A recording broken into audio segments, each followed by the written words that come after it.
Hello friends, मेरा नाम श्रवण है और स्वागत है आपका मेरे YouTube channel smart city guide में। आज के इस वीडियो में बात करेंगे हमारे देश में बनने वाले नए पार्लियामेंट बिल्डिंग के बारे में एवं नए पार्लियामेंट बिल्डिंग की आवश्यकता और इसकी विशेषताओं के बारे में चर्चा करेंगे। दिनांक 10 दिसंबर 2020 को हमारे देश के नए संसद भवन के निर्माण कार्य की आधारशिला हमारे देश के प्रधानमंत्री नरेंद्र मोदी द्वारा रखी जाएगी और इसका निर्माण प्लॉट नंबर 118 संसद मार्ग नई दिल्ली में किया जा रहा है। और यह नया संसद भवन विजन ऑफ आत्मनिर्भर भारत का एक महत्वपूर्ण भाग है। इस बिल्डिंग का आकार त्रिकोणीय होगा और यह बिल्डिंग अभेद सुरक्षा सुविधा के साथ आधुनिक, स्टेट ऑफ द आर्ट और एनर्जी एफिशिएंट होगा। नया संसद भवन वर्तमान के संसद भवन से लगभग 3 गुना बड़ा होगा, जिसका फ्लोर एरिया लगभग 64,500 स्क्वायर मीटर होगा और नया संसद भवन 4 मंजिली इमारत होगी। सर्वप्रथम हमारे देश में नए संसद भवन के निर्माण का सुझाव या यूं कहे कि बातचीत की शुरुआत वर्ष 2010 में हुई थी और इसके पीछे का सबसे महत्वपूर्ण कारण यह है कि वर्तमान के संसद भवन का बिल्डिंग लगभग 93 साल पुराना हो चुका है। इसके साथ ही हाउस मेंबर और उनके स्टाफ्स के लिए वर्तमान में जगह भी अपर्याप्त है और हमारे देश के फ्यूचर के लोकसभा स्ट्रक्चर को देखते हुए वर्तमान का संसद भवन आने वाले कुछ वर्षों में आउटडेटेड हो जाएगा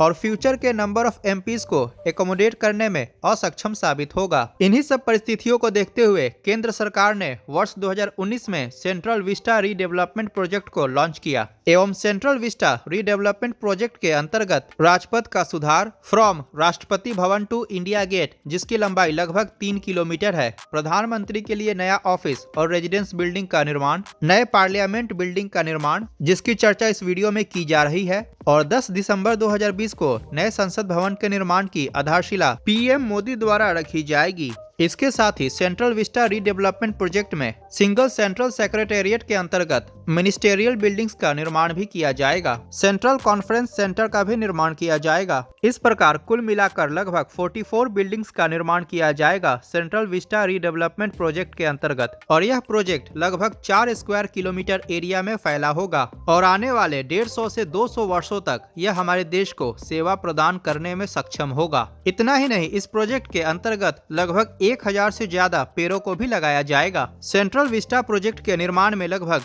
20,000 करोड़ रुपए खर्च किए जाएंगे और यह पूरी तरीके से 2024 में बनकर तैयार हो जाएगा।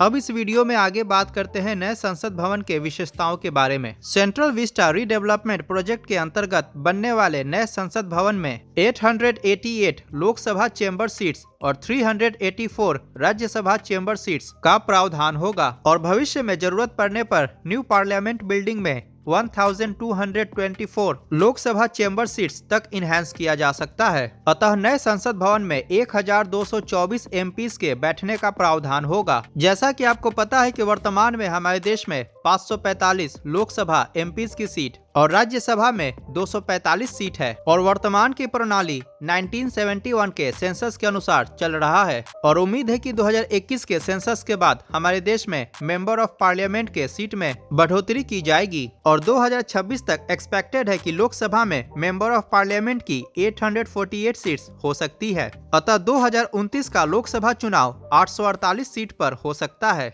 नए संसद भवन की ऊंचाई 50 मीटर होगी और नए संसद भवन के अंदर एक साथ लगभग 9,500 लोग काम कर सकते हैं। नए संसद भवन का स्ट्रक्चर भूकंप रोधी होगा और लगभग 8 की तीव्रता के भूकंप को झेलने के सक्षम होगा। न्यू पार्लियामेंट बिल्डिंग को आर्किटेक्ट बिमल पटेल ने डिजाइन किया है और आर्किटेक्चर फर्म का नाम HCP डिजाइन है। नए संसद भवन का निर्माण टाटा प्रोजेक्ट्स लिमिटेड द्वारा किया जाएगा, लेकिन वर्तमान में सेंट्रल विस्टा रीडेवलपमेंट प्रोजेक्ट को ऑनरेबल सुप्रीम कोर्ट के जस्टिस AM खानविलकर ने होल्ड पे रखा हुआ है, मगर आधारशिला की परमिशन दे दी गई है पर किसी भी प्रकार की कंस्ट्रक्शन या डिस्ट्रक्शन करने की अनुमति नहीं दी गई है इस वीडियो के बनाए जाने तक। नए संसद भवन के निर्माण कार्य को 2022 तक पूरा करने का टारगेट है और पुराने पार्लियामेंट प्रेमिसेस के north block, south block, secretariat building इत्यादि को म्यूजियम में कन्वर्ट कर दिया जाएगा। न्यू पार्लियामेंट बिल्डिंग के निर्माण में लगभग 971 करोड़ रुपए खर्च किए जाएंगे और बहुत ही जल्द यह हमारे देश का न्यू टेम्पल ऑफ डेमोक्रेसी होगा, अर्थात लोकतंत्र का नया मंदिर। तो यह था हमारे देश के सेंट्रल विस्टा रीडेवलपमेंट प्रोजेक्ट और इसके अंतर्गत बनने वाले न्यू पार्लियामेंट बिल्डिंग की जानकारी। अगर वीडियो पसंद आया हो तो प्लीज लाइक करें और चैनल पे नए आए हैं तो सब्सक्राइब करके बगल के बेल आइकन को जरूर से प्रेस कर दें। मिलते हैं अगली वीडियो में। जय हिंद, वंदे मातरम।